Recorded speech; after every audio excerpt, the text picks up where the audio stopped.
The summer her husband died, a widow named Ruth Vance used the last of their savings to buy 200 acres of Kansas hardpan that 3 other buyers had already walked away from. She paid $4,000 for land that the county had assessed at $12,000. The men at the grain elevator said she'd lost her mind along with her husband. The women at the church were gentler about it, but their eyes said the same thing. What Ruth Vance found beneath that cracked and wind-scoured ground wasn't just a farm. It was the answer to a question her husband had been quietly asking for the last 20 years of his life. If you've ever been the only person in the room who believed in something the room had already decided was worthless, hit that subscribe button. This story is for you. I buried my husband Dale on a Friday in June, and by the following Monday, the calls had started. Not condolence calls, though those came too. I mean the other kind. The kind where a man clears his throat before he says your name, and there is a number in his voice before he even reaches the purpose of the call.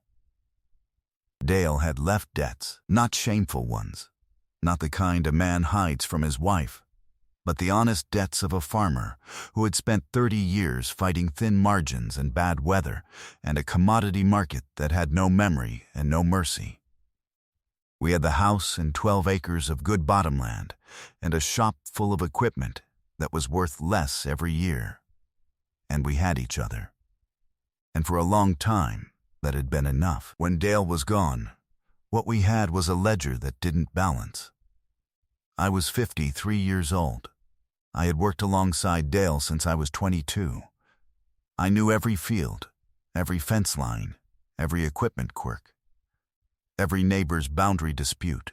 I knew how to read a soil sample and how to talk to a banker and how to do the arithmetic of a farm year in my head while I was still drinking my first cup of coffee. What I did not know, that summer, was what came next. Dale's attorney was a man named Arthur Abernathy, a small, careful man who had kept Dale's business affairs in order for 20 years without ever raising his voice or missing a deadline. He sat across his desk from me 3 weeks after the funeral with his glasses pushed up on his forehead and a folder in front of him, and he did not offer me false comfort. He said, "Ruth, there's one other thing." He opened the folder and pushed a single sheet of paper across the desk. A county assessor's record. 200 acres, Section 14, Township 9, Hale County, Kansas. Purchase price, $4,000.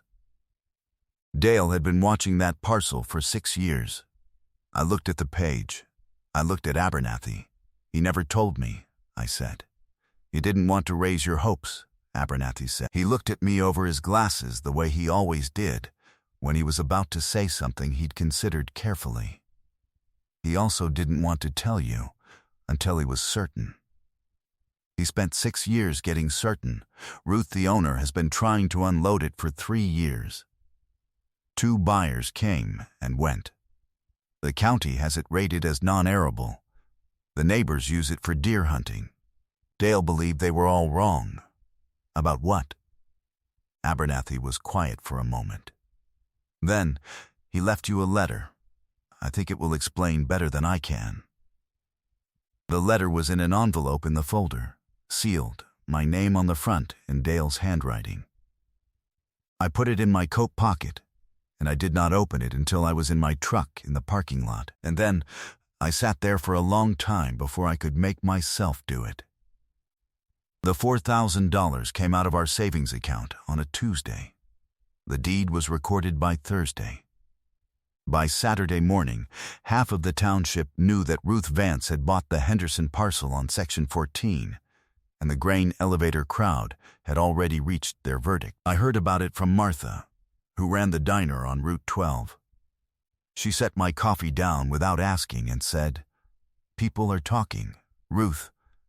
People always talk," I said. "They're saying Dale's gone and took his sense with him."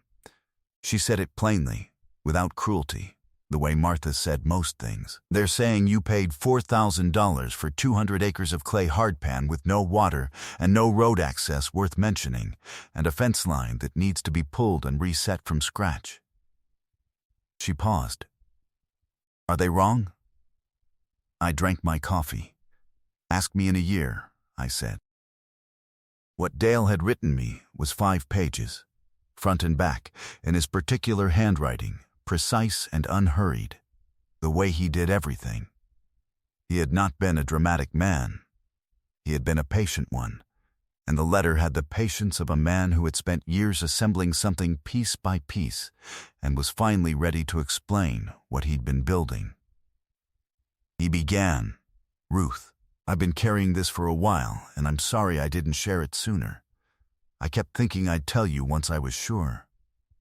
The honest truth is that I'm not completely sure, but I'm sure enough, and I'm running out of reasons to wait. I set the letter down after the first paragraph. Picked it up again. Read those 2 sentences 3 more times. He had known, when he wrote this, that he might not be the one to hand it to me. He had written it for a version of things where he was gone, and I was alone, and I needed to know. He explained what he'd found, or what he suspected. He had done it the old-fashioned way, the way Dale did everything, slowly, methodically, without shortcuts. He'd started 6 years ago when he'd noticed something about the Henderson parcel that didn't match the county records. The 2 parcels on either side had producing oil and gas leases.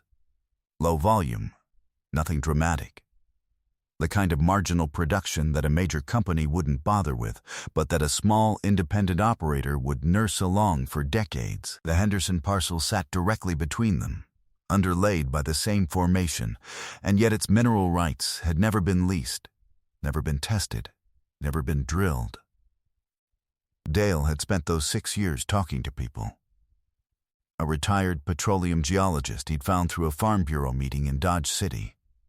A landman who owed him a favor from 20 years back. The county recorder's office, where he'd pulled lease records for a 12-mile radius and spread them on the kitchen table on winter evenings when I thought he was doing equipment logs. He had paid $300 out of his own pocket for a geologic report on the formation and read it front to back twice, though he would have been the first to admit he understood only about 2/3 of it. I had sat in the room with him on those winter evenings. I had brought him coffee and looked at the papers without really looking and gone back to what I was doing. I had not asked what he was working on, because Dale working quietly at the kitchen table was so ordinary a thing that I had stopped registering it as something that needed asking about. I set the letter down again and looked at the window for a while. His conclusion, the Henderson parcel was almost certainly sitting over a portion of the same producing formation. The reason it had never been leased was not geological. It was bureaucratic. A boundary dispute between 2 earlier owners in the 1950s had created a title defect that no oil company wanted to touch, because clearing it would cost more in legal fees than any exploratory well could justify at 1970s or 1980s production rates. The formation was marginal. In those decades, marginal wasn't worth the paperwork. But production technology had changed. He had written, I don't know exactly what's down there, Ruth. It could be nothing. It could be a dry hole and a hard lesson, and I'll owe you an apology I won't be around to give.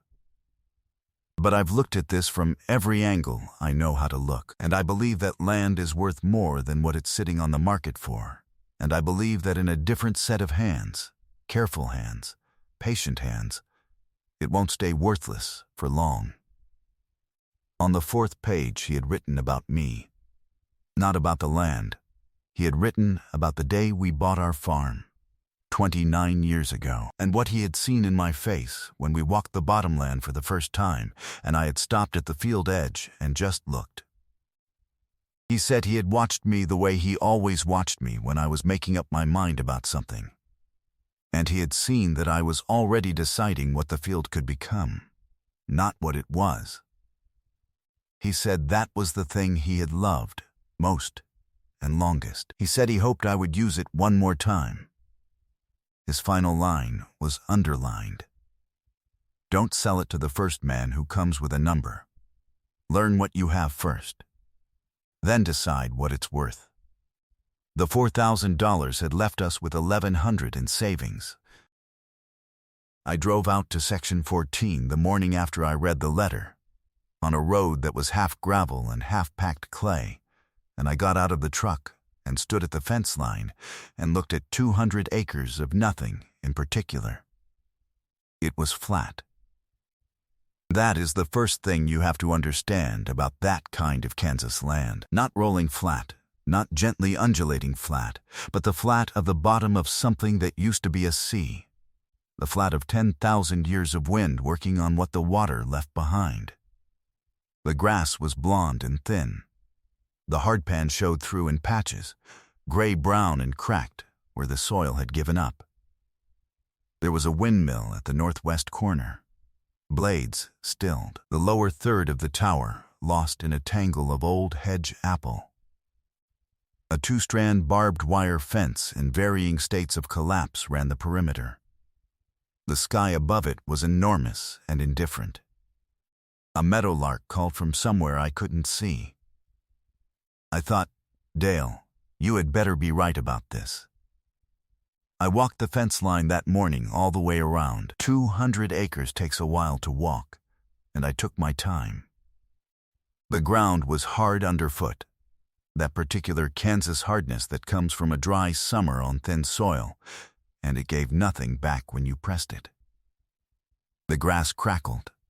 The windmill at the northwest corner groaned once in the wind and fell still again. I found 3 places where the fence had gone down entirely and the wire lay rusted in the grass, and 2 corner posts that had heaved out of the ground and were leaning at angles that no longer served any purpose. There was an old stock tank in the southeast corner, concrete, cracked through on the east side, full of silt, and 1 small cottonwood that had seated itself in the silt and made the best of things.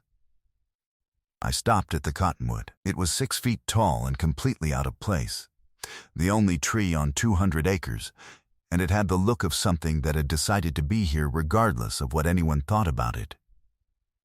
I found the marker Dale had described in his letter about 40 minutes into the walk. At the northeast corner, a section marker, iron post, county set. He had told me to look for it. He had told me to stand at that post and face south and take note of the slight depression in the ground about 300 yards out, barely visible, the kind of thing you'd miss if you weren't looking for it. He had explained what it indicated, geologically, in terms I had to read twice to follow. I stood at the post and faced south, and there it was, a shallow, long bowl in the hardpan, maybe 8 inches of relief across 50 yards. Grass growing fractionally taller in the center where the moisture collected. Dale had noticed it from a county road 6 years ago. I stood at that iron post in the wind for a long time. Then I sat down on the ground, just sat down on the dry Kansas hardpan, with my back against the section marker post and my legs out straight in front of me and the enormous sky overhead, and I cried. Not the sharp, urgent grief of the weeks right after Dale died, but something slower and older. A grief that had been waiting for the right moment to come out. I cried because he had stood at this exact spot and seen something no one else had seen, and he was not here to know he had been right, and he would never be here to know it. I cried because the letter in my pocket was 5 pages long, and I had already memorized most of it, and I was going to spend the rest of my life reading it. I cried because the cottonwood tree in the southeast corner had decided to be here regardless of what anyone thought, and I understood that, and it seemed important. When I was done, I wiped my face on my sleeve and I stood up. A meadowlark called from somewhere to the west. I had no idea what was coming. But the envelope was in my coat pocket, and the deed was recorded, and the land was mine. And I walked back to the truck in the cold wind, and I drove home to read Dale's letter again. George ran the farm supply on the east side of town, a heavyset man with hands like coal shovels, who had sold Dale parts and fencing and seed for 20 years without once being wrong about the quality of what he was selling. He was not a man who talked much. When I came in and told him what I'd bought and what I needed, fencing supplies, equipment time, access road grading, he looked at me for a long moment without expression. Then he said, "You know what they're saying at the elevator." "I do," I said. He nodded slowly. "Dale ever wrong about land?" I thought about it. "Once," I said. "The Mercer Bottom 1987 cost us $800 and a bad spring." George reached under the counter and pulled out an order form. "Run you a tab," he said.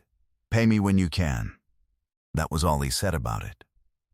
The months between the title clearance and the first meeting with Prairie Basin were not idle. I drove out to Section 14 twice a week in all weather. Cold November mornings when the ground had gone iron hard. Gray February afternoons when the wind came down flat from the north. I walked the fence lines and pulled the collapsed wire and noted what needed replacing. I cut the old hedge apple tangle away from the windmill base with a brush saw borrowed from George. I cleaned the stock tank of its decades of silt, hauled it out bucket by bucket on a borrowed trailer, and found that the concrete was salvageable on 3 sides. I read everything. The library in town had 3 books on petroleum geology that nobody had checked out since the early 1980s. And I read all 3, slowly, with a legal pad beside me. I found a copy of Dale's geologic report in the cedar box where he kept his important papers, and I read that again, this time with the library books alongside it, and I understood more of it than I had the first time. I drove to the county seat and spent 2 afternoons in the recorder's office, pulling every oil and gas lease on the 12-mile radius myself, the same records Dale had pulled. And I cross-referenced them against the geologic maps until I could see the pattern he had seen. The pattern was real. I had not doubted Dale. But knowing it for yourself is different from believing someone else. Jedediah Cross had been recommended by Abernathy. And when I called the number Abernathy gave me, the man who answered asked 3 questions before he agreed to come out. They were good questions. Not the questions of a man looking for a quick commission, but the questions of a man checking whether you understood what you had. When I answered the 3rd one with a reference to the formation boundary and the title defect history, he was quiet for a moment. Then he said, "All right. I'll come out Tuesday." I walked into the Prairie Basin meeting not knowing it would be the most important hour of my adult life. But I knew more going in than any of them expected, and that made all the difference. The title defect Dale had described in his letter was real, and it was exactly as complicated as he'd made it sound. Abernathy spent 4 months untangling it, a 1953 deed that described a boundary in reference to a creek that had since shifted, and a subsequent conveyance that had compounded the error, and 2 deceased owners whose heirs had to be located in 3 different states to sign corrective quitclaims. It cost more in legal fees than the land itself. I paid it from a small business loan that took every piece of collateral I owned except the house. The morning Abernathy called to tell me the title was clear, I sat in my kitchen with my hands around a cold cup of coffee, and I did not say anything for a while. Then I said, "What now?" "Now," he said, "we find out if Dale was right." The landman's name was Jedediah Cross, and he had the look of a man who had spent his life reading other people's land and telling them things they didn't want to hear. He was 64 years old, thin as a fence post, with a handshake like a vice and eyes that moved over a piece of ground the way a doctor's eyes move over a patient. Not seeing what's there, exactly, but reading what it means. He walked my 200 acres on a cold October morning without saying a word for 90 minutes. stopping occasionally to crouch down and press his fingers into the soil or look at the horizon or consult a folded map he kept in his breast pocket. When he was done, he stood at the south fence line with his hands in his pockets and the wind pulling at his collar. He said, "Your husband did his homework." I had known that. But hearing it said out loud by a man like Jedediah Cross, standing on that flat and worthless ground, made something behind my sternum shift and loosen in a way it hadn't in 6 months. He explained what he'd found and what he believed and what the numbers looked like if he was right. And when he was done, I asked him what the first step was. He said, "We approach an independent operator.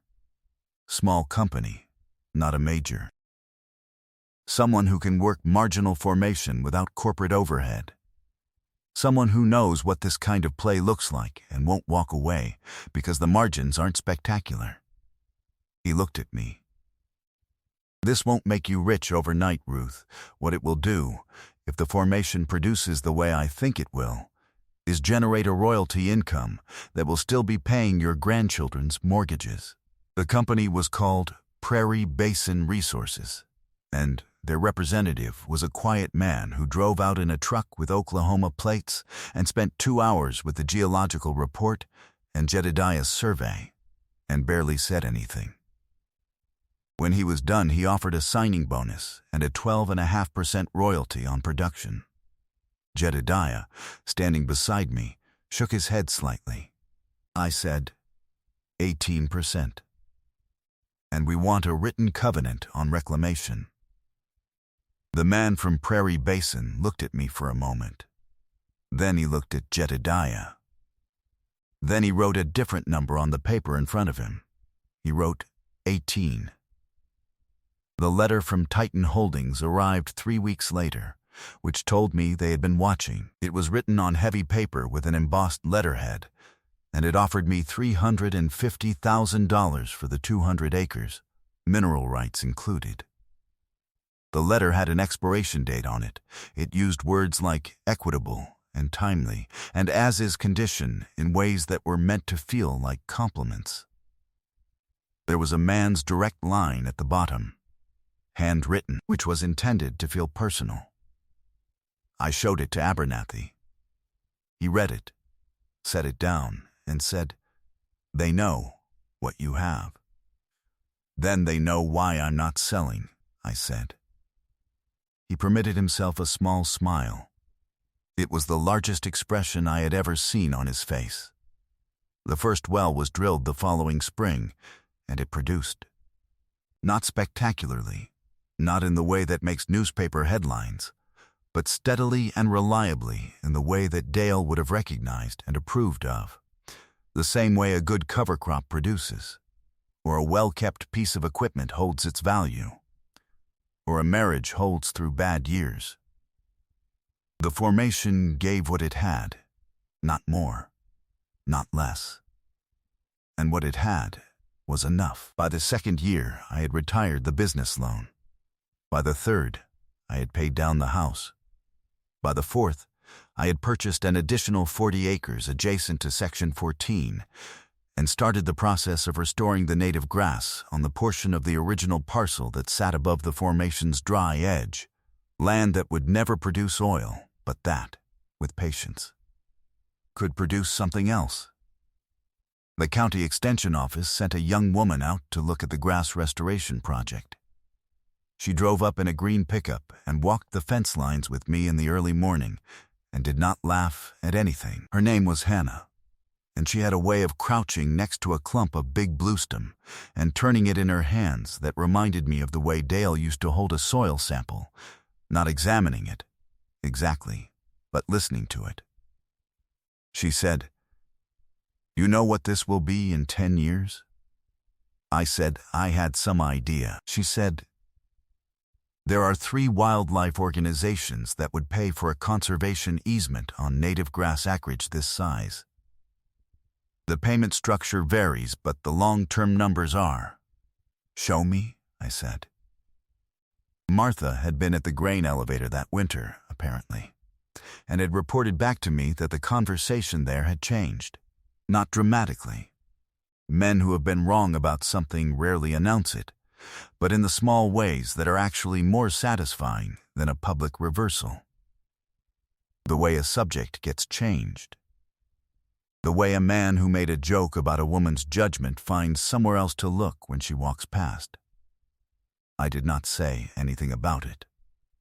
I had not bought that land to prove anyone wrong. I had bought it because Dale believed in it, and because Dale had spent 20 years being right about things the slow way, and because the meadowlark had called from somewhere I couldn't see that first cold morning, and I had taken it as a reason to stay.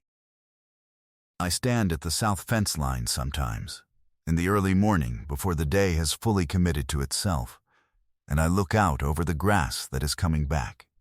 Big bluestem and Indian grass and switchgrass moving in the wind that never stops moving here. The same wind that everybody complains about, and that I have come to find a comfort. And I think about Dale at the kitchen table with his lease record spread out under the lamp. He was right. He was careful and patient and quiet about it, the way he was right about most things, and he left me the map and the time to follow it, and that was the most generous thing a man ever did for a woman who thought she knew what grief would look like, and found out it looked like 200 acres of cracked hardpan in Section 14, Hale County, Kansas. His letter is in a cedar box on my dresser. I have read it so many times the fold lines have gone soft. The last line is still underlined. The worn photograph from my coat pocket, the one of Dale I carried to Abernathy's office that first morning, is in the box too. I look at it sometimes. He is standing in a wheat field, squinting into the sun, with the particular expression of a man who has just figured something out and has not yet decided whether to say it. The world will tell you that some things are worthless. Some land, some ideas, some people's quiet and unfashionable certainties.